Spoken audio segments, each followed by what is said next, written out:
Hey, hello everyone, and welcome back to the channel.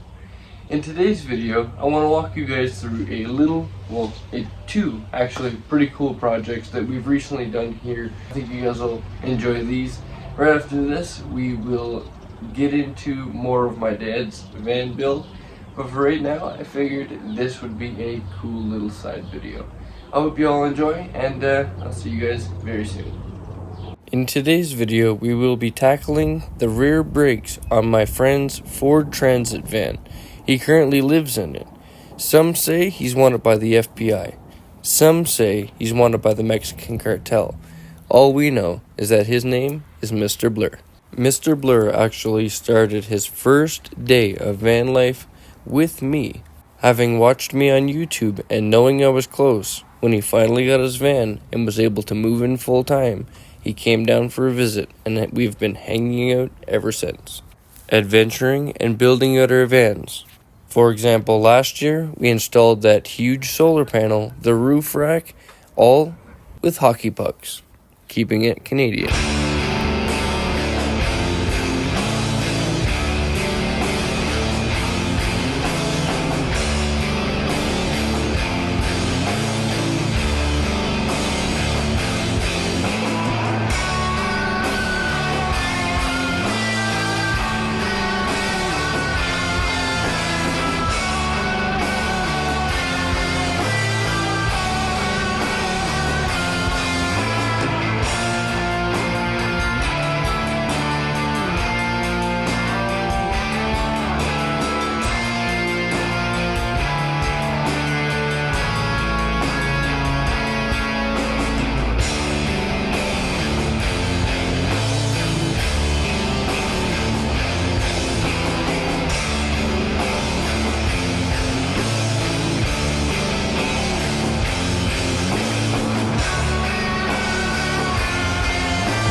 So 2 rubber seals, how much? One for each side. They're $27.41 each.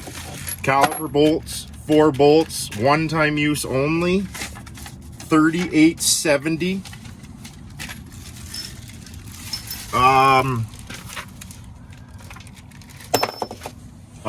5 one-time use bolts for the hub are, I don't know how much they are. $114.42. $114.42 for those guys. Wow. So that's what, $200-300 in just bolts. Yeah, and that's not even pads or rotors or anything or brake clean. So you want a Ford Transit, do you? Yeah. No kidding.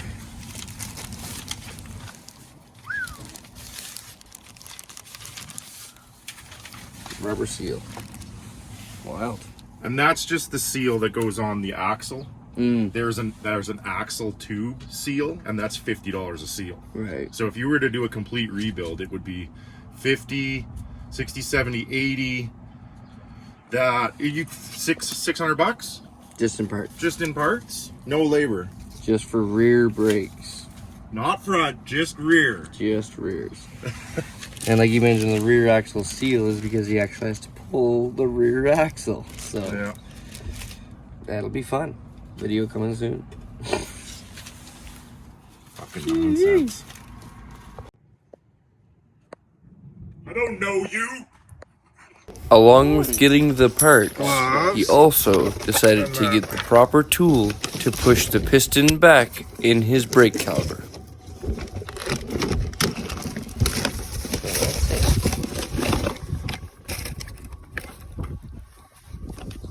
Of course they don't stick in there. Oh, never. I don't even know where that one goes. Magnets or Velcro, people, come on. So this should be a right and a left. Yes. Because all the other ones, oh sure, you can buy one that's a one piece for super cheap, but it only turns one way. And the passenger and the driver's side are a different thread. Oh, always. It's always something.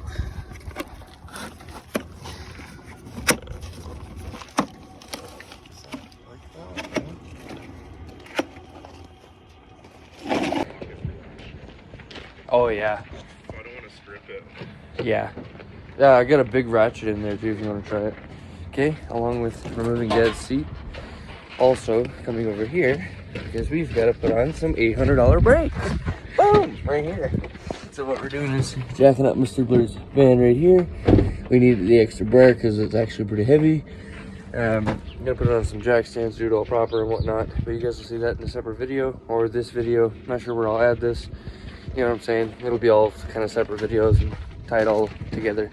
But yeah, this one's getting new brakes in the back.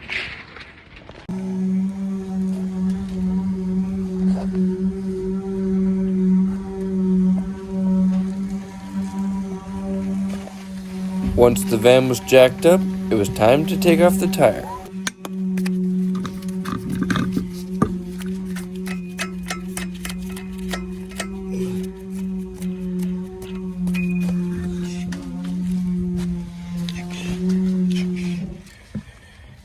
Boom. Tire. Look at, see how big the boulder it holds? Oh, you knocked it off. Oh yeah, they're crispy. Look at them.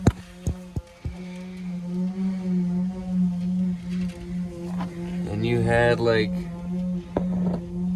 yep, like he wasn't joking when he said 5 millimeters of pad life left. We're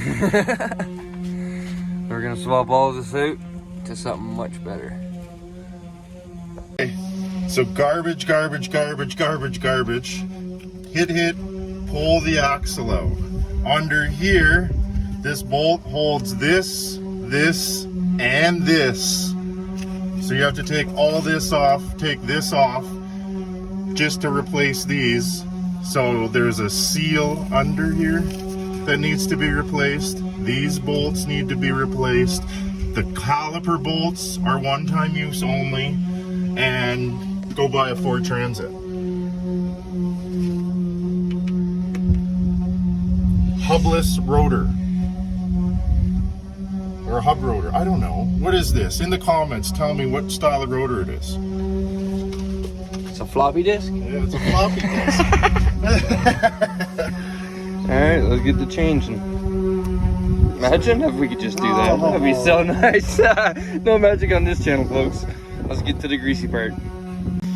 15. Let's get a shorty though. We don't need a big fucking deep throat socket. And we keep the oil pan here because when he does pull the axle, it is going to drip some oil. Hopefully not much. 15. But we will see. I mean, best case scenario, it does drip oil. Worst case scenario, there's none. Yeah. You know, we'll find out right now. Stay tuned. Oh my god. You gotta put as much as I do. Right? So yeah, they're all done. Here, let me get out of the way. Done. Yeah, there's a nice ridge. Yeah. So time to go. Next is to pull on the axle. Don't let your caliper dangle on the hose, people. Hoser. I think on my van, this is what's gone. I think this seal right here is totally gone on my calipers, and that's why I have no brakes. You'll see that in another video. Bam. Now, Petey, finish it.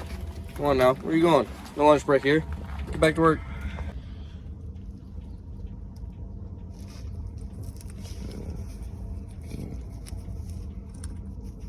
Just like that. So fins out. Okay. Fins out. Boom.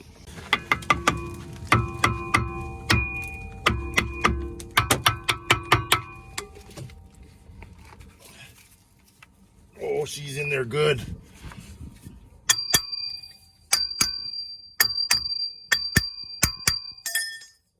Don't be aggressive. Don't be aggressive. I'm gonna pop it.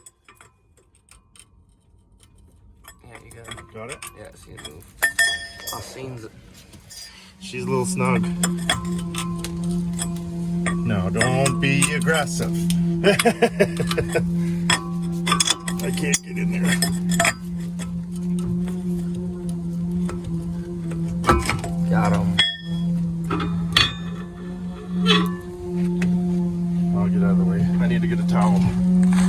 Anybody ever done an axle like this in their garage?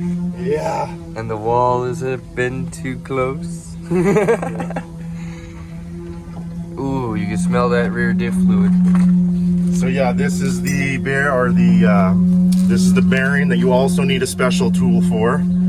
Everything goes in these little notches and it twists the bearing out.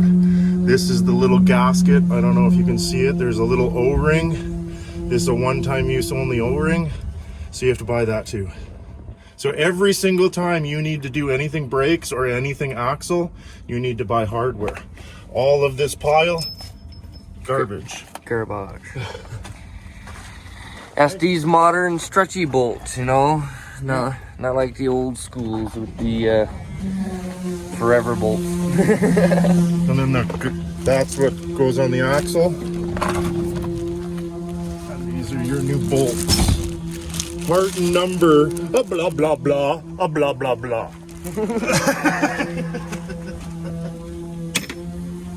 That one. I have never done brakes like this before.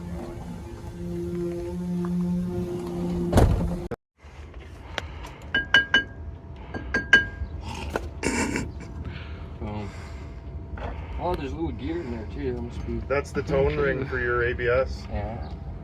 Or traction controller, whatever. That's cool. Both. Yeah. So yeah, when that goes back on with the new one, you gotta turn it and bolt it. Weird. So all of this is one-time use. Yeah. So. What are you doing under that sombrero? I told you guys they went to Mexico.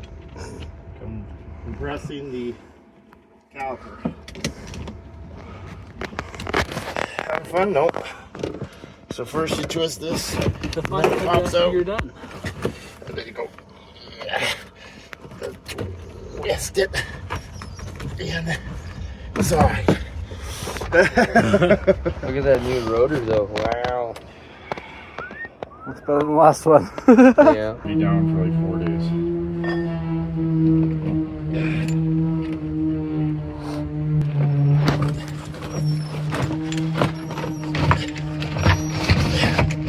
Imagine doing this without the tool. May I do some? It's almost done. Okay. Plus it took me 15 minutes to figure out how to do it. Oh, okay. Right, and all this is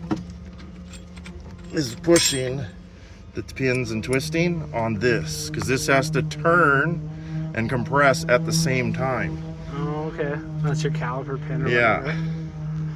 Crazy. Fun. Always.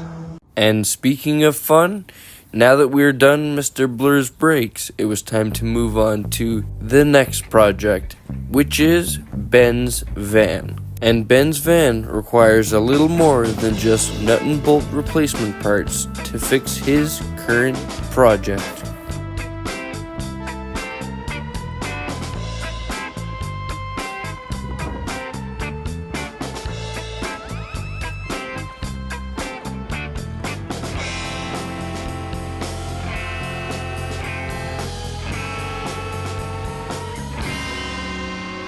Over the entire winter, Ben has been dealing with a number of diesel spills due to his diesel heater fuel lines and stuff like that.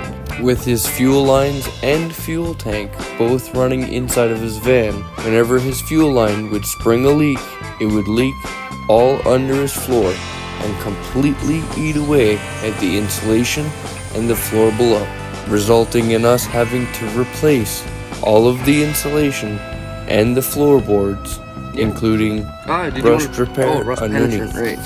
Gotcha. Not the rust converter. Alright, you guys. This is what Ben's been dealing with right here.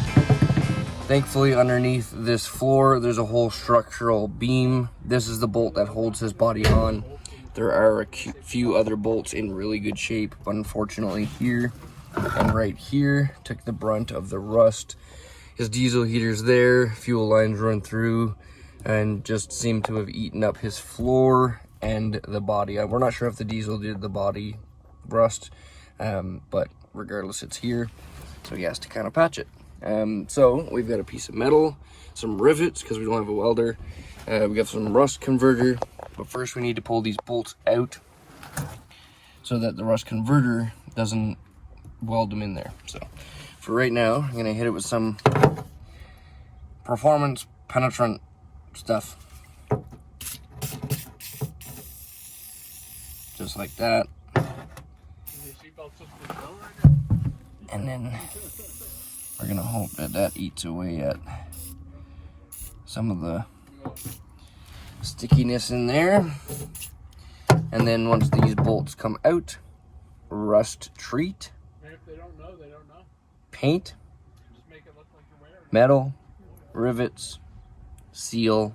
He's even got silicone.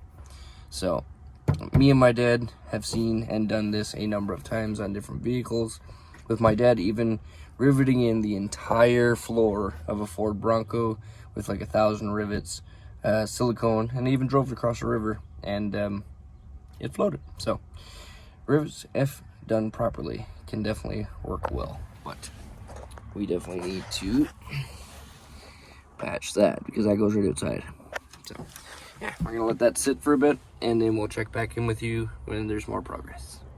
Rock and roll. And before anyone goes wild and tries to give us crap for the way that we're doing this, yes, we know there's a million different ways that you can do this. The proper way, the not so proper way. Our way is the way we're doing it because we have a limited amount of tools and a limited amount of resources. Also, a limited amount of time. And we need to take it a floor metal into this van right away. Right here. And those will go in place of the rust holes in his floor. So, rock and roll. So I'm about to cut these metal squares out for him right now, and then we're going to be riveting it in. So since we don't have a welder in position yet, rivets will be the way to go. So let's rock and roll, you guys.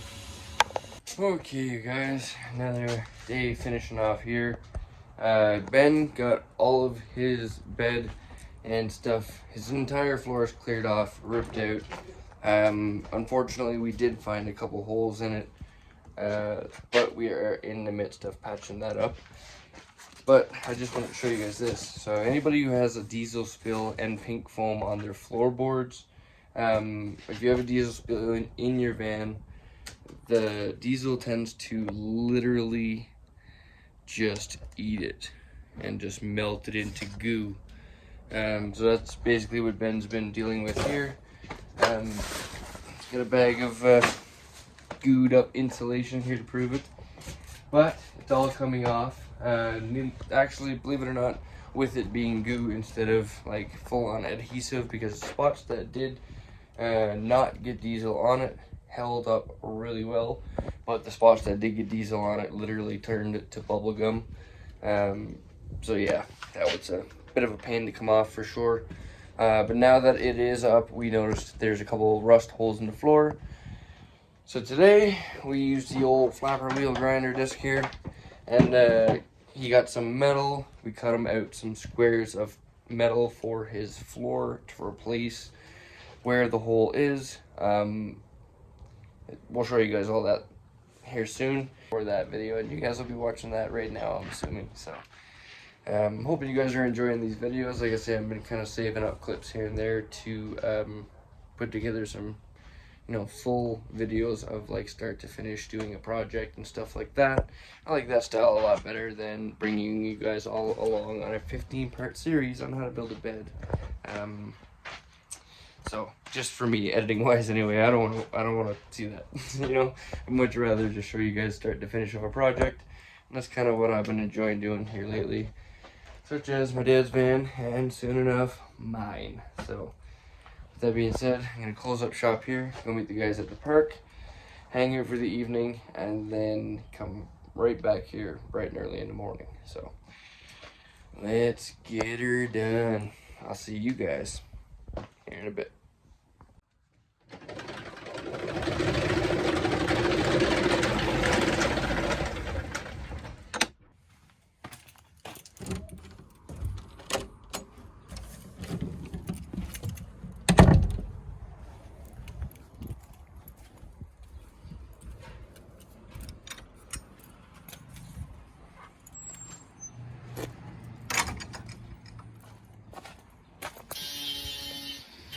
Okay guys, do not attempt this at home.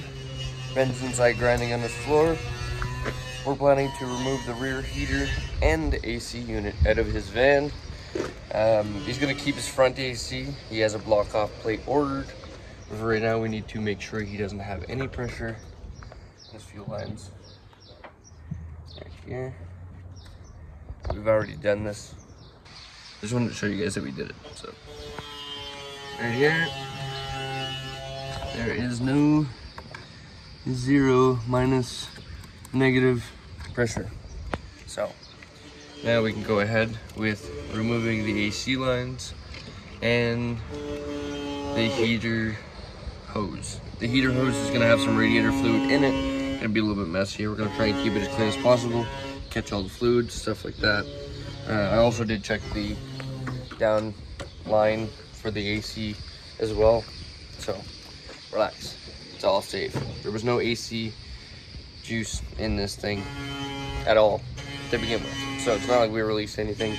There was literally nothing in it. So it's a reason for his AC not to be working as well. So we will probably recharge that once we get the block off plate and the heater and the AC removed from the back. I'll check in with you guys once we're under there and get it all removed. The factory rear AC and heater unit in a Ford Econoline is located at the back, usually on the driver's side, and you'll see some radiator hoses and also the AC lines that will come in as well. Once you have located the lines, make sure your AC unit is evacuated of pressure. I would recommend going to a specialist to have your AC unit evacuated. But in a case like this, we didn't need one. So we could jump on to the next step of cutting the radiator lines. Then we can continue with removing the entire unit. Okay guys, we have cut a line, but a good one. So what we've got done here, these two lines right here, that one and that one, we just cut those from right here. And these go to his rear heater. We're also gonna cut his rear AC lines. And then when we cut it, I actually cut a section out of right there for this. And this will loop these two lines. I'll show you guys what I'm talking about once I get into it. So yeah, you could go buy a $7 piece from Canadian Tire and just undo the clips. But with a couple of little hose clamps and a grinder or cut off wheel, you can get this done pretty cheap. These are the clips I'm talking about. And we just cut them off here and right there. Utility knife, grinder. Of course, when you do cut it, it's gonna leave all these frays. Right. So make sure you clean them all up with your grinder wheel. Make sure there's no snags. Boom.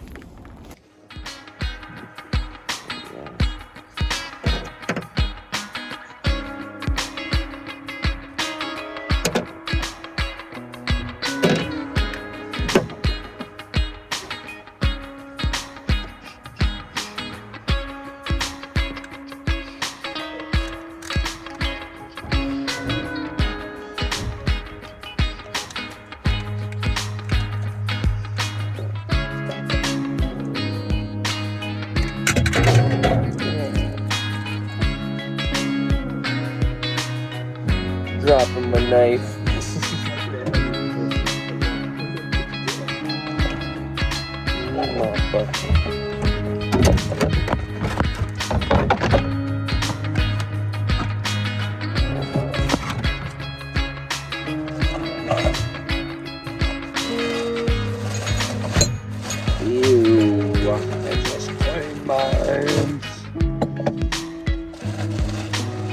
As you can tell here, I'm being very cautious with that utility knife, and that comes from years of experience in nearly losing a number of fingers.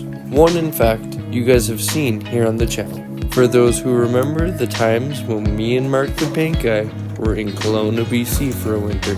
Now mind you, with that being said, I'm not afraid of a knife. I just have respect for it. Heck, I probably have more knives than anybody I know. Not to mention the 2 swords I carry in my van. But they're for decoration. Decoration, yeah. Anyway, back to the rear heater removal.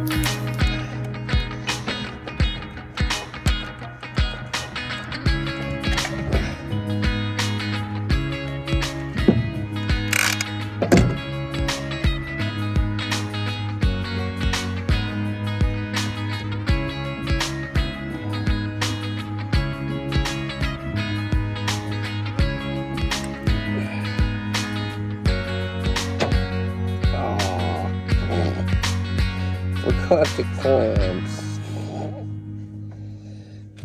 No, I joined the 2 hoses. I was like, yeah, and then I forgot the clamps. I think this is a good example, if any, to show how I don't exactly look at anything as a failure. And I always look at the good in everything. I may have forgotten the clamps, but I did realize I wanted to shorten this piece so the hose didn't kink. Ew. Ew.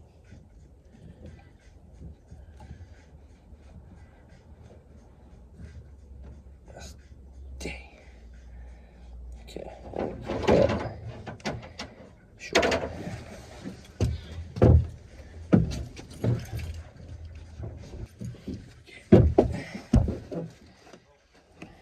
Much shorter.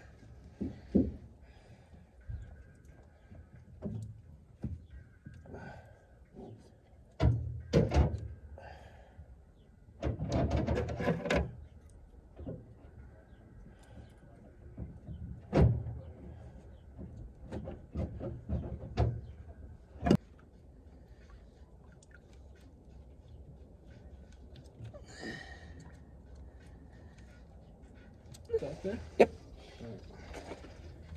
There you go, Ben. Hold on.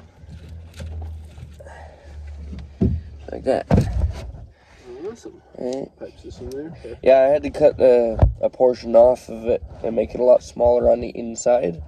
Because when it was longer, it was actually kinking that pipe because it was trying to keep a certain section of it straight. So, there you go. Sweet. So turn it over and see if it works. Oh, it'll work. I'm not 100% sold on these clamps. I feel like they're too weak. So I'm just going to look, see if I can find some stronger clamps and switch them out. But, because they're just a diesel heater Chinese cheap ones. Transmission's not. Oh, I'm telling you. That cancel camera.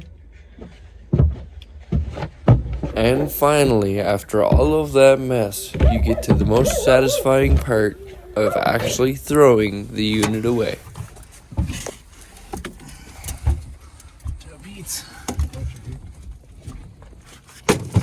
Garbage! Oh, fuck you out of there. Shit.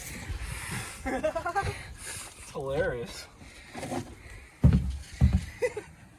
That's the rear heater. Some liquid gel ibuprofen.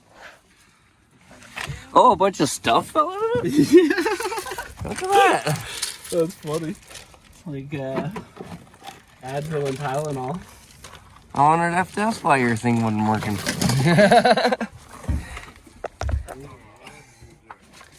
Very cool. And it's quite deep too. We'll get all that cleaned up. And then we'll be I back. never use it. You want it?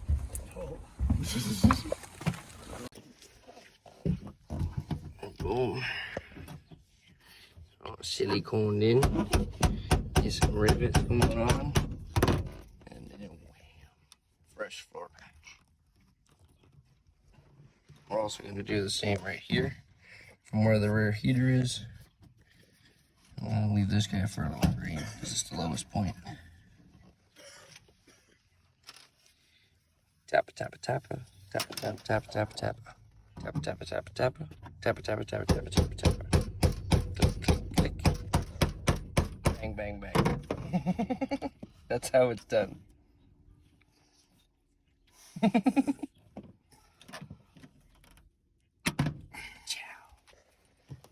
Yeah. Oh, no. Oh, there goes the hammer again.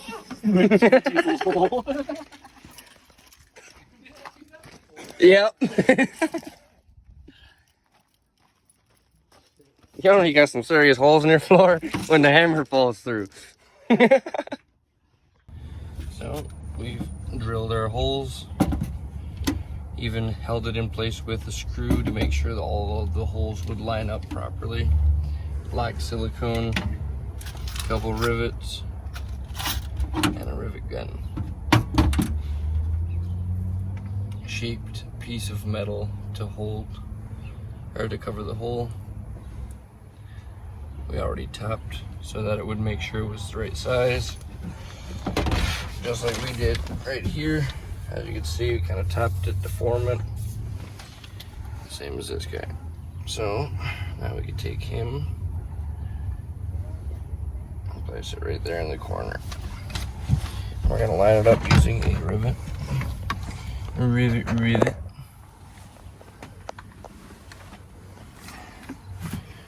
Right, like this.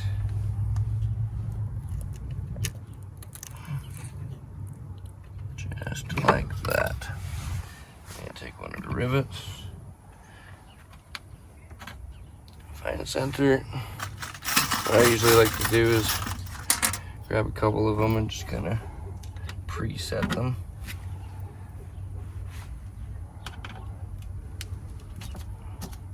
If they fight you a little bit, that's okay. You might need to re-drill the hole a little bigger or just tap it in like I'll show you in a second.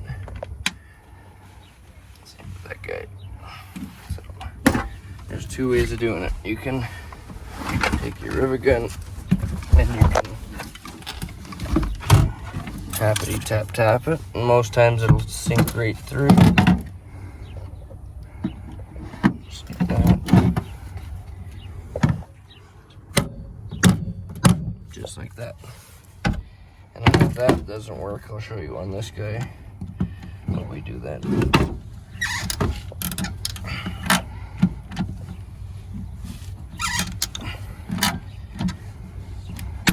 Snap-on guys are laughing at us because we have to squeeze it more than once. So yeah. And Snap-on could send a tool to replace it. It's true. It's true. And then there'll be a little lip here because obviously you couldn't get it formed perfectly without having it mounted down fully. And you just go around. You can see all of that silicone kind of popping out because it's actually sealing now. Just like that. And then we're gonna go over it with some paint and more silicone afterwards to seal it off from rusting again. But that's how she's done right there, folks.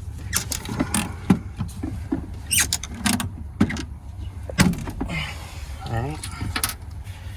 If you don't have a welder, you need to get that floor in. This is the way to do it. Now see, as you can see right here, this guy is extremely tight. Like I mentioned, you could either tap it in, but this one feels a little too tight that it might not go through. And if it does and you force it, sometimes it'll get stuck. But if you could catch it before that, give it a little waller in, not too much, just a little bit. And then, boom, just like that. You know, if it doesn't go in right away, don't panic. It'll be okay. And you want to try and squeeze it down on the rivet while you're squeezing. It's very inconvenient, but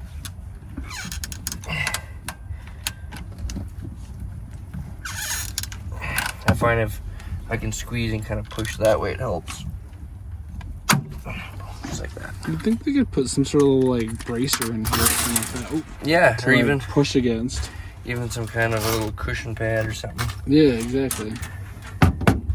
Something. And then this guy is a smaller hole because I actually used a self-tapping screw to hold the plate in place while I pre-drilled these holes. Just one like this, a self-tapper screw. The screw is actually a lot smaller than the rivet. I did that intentionally because then after it's done being used as a little tack for us to shape it and cut it and all of that stuff, then we can pull the screw out, drill the hole again, just like that. Another one of these fancy little rivets here. Pow. Bam, just like that. Pow. And don't be afraid to go around. Get a little tippity tap, like I mentioned, to get that metal really formed in. Those rivets aren't going anywhere. And a lot of old school guys would do body panels like this, and I don't understand the science behind it, but they grind the head off the rivet and it keeps the panel in there. I guess they don't grind it completely off, but it's a form of, you know, replacing panels if you don't have a welder. Personally, I prefer a welder. We just don't have one, and we're also at a park. So yeah, until we get a welder, this is the way we'll do it. Now with welding, you would kind of do a similar thing, but you would only have to pre-drill your piece of metal you're putting over your floor. You wouldn't have to pre-drill your floor, because pre-drilling the top piece would allow for you to see that metal floor, and when you tack weld it, it binds the two of them together. We'll get to that one day, but for right now, this is the way we do it. So, one more rivet, and then Ben's floor is basically hole free. That big one right there. Yeah, But except for that one, but they have intention, and that's why we're not covering them. Oof. Ah, sucker had power behind it. Oh, there was two in there. But yeah, this hole has an intention, and that's why we're not covering it. Same as over here with his diesel heater. There's a hole there for his heater. Obviously, it's there for a reason. These holes were not intentional, and they had no reason for being there. So cover them up, seal it off. Good for the next couple winters, and no, that's not going anywhere at all. Yeah, now it becomes the fun of sanding it all down and painting it up and painting it up from underneath as well. So that way there's no rust from there. And then we can lay a brand new floor in this puppy. So we'll see you guys then. Let this be a lesson, or at the least a motivator, for all of you out there who are struggling to get at your van build, or maybe even a small project. This might hit you in a way that is totally unrelated to van life, and more related to your life in general. Regardless, that sometimes you don't always need the exact proper tools to get a job done. Sometimes you just need to be determined. But I mean, also, like, you know, do your own research and go on your own best judgment and such. But yeah, just sometimes you just need to get it done. So I stand confident knowing that we did the best job we could with the time and the tools that we had.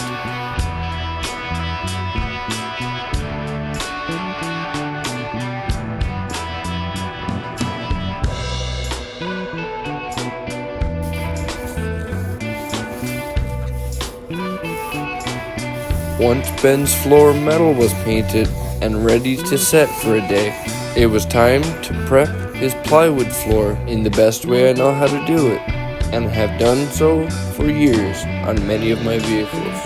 Now Ben actually one-upped me, I believe, with getting the Kills paint.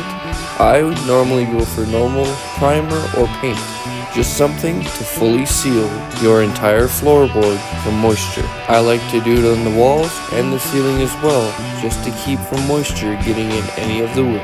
It might take a couple coats and some patience. Even if you cut a piece, remember to repaint where you cut, so there's no exposed wood. Once Ben's plywood floor was cut, painted, and prepped for install, it felt like no time, and he had the thing put in and all back together, which also concludes today's video. You wanna come have a little gander? what's your stuff? Yeah. Over here, Ben is measuring out his pieces for his new floor. These go right here, covering off the entire floor. Brand spanking new.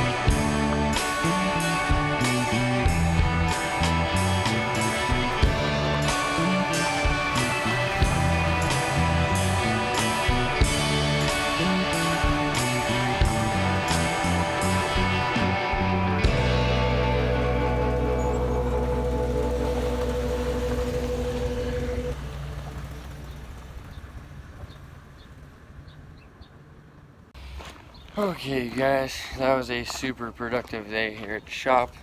Again, I didn't get to my van, but I'll explain all of that into a separate video, or through the videos that I'll be showing while we're doing all of the other stuff. I'm gonna come back early again, give the shop a good cleaning. But for right now, I'm gonna close up and go get my van some fuels and then park on the street with the guys. Probably gonna park near the church tonight, hang out at the park, somewhere close, and yeah, very productive day. Thank you all so much for following along on this adventure.